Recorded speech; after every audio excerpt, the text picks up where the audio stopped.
ጎንደር ጎንደር የአንዲት ኢትዮጵያ የት አባቱ ደስ ብሎኛል። ለመጀመሪያ ጊዜ ነው ጎንደር የመጣሁት። የተሰማኝ ፍቅር ነው፣ የተሰማኝ ኩራት ነው፣ መከባበር ነው። እወዳቸዋለሁ። ቴንክ ዩ ሶ ማች ቴንክ ዩ። ጃንም ለመጀመሪያ ጊዜ ነው አይደል ጎንደር የመጣችው?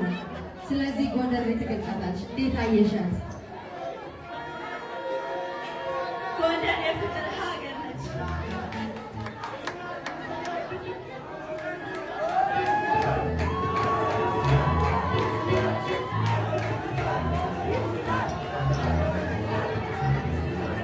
እሺ አንዴ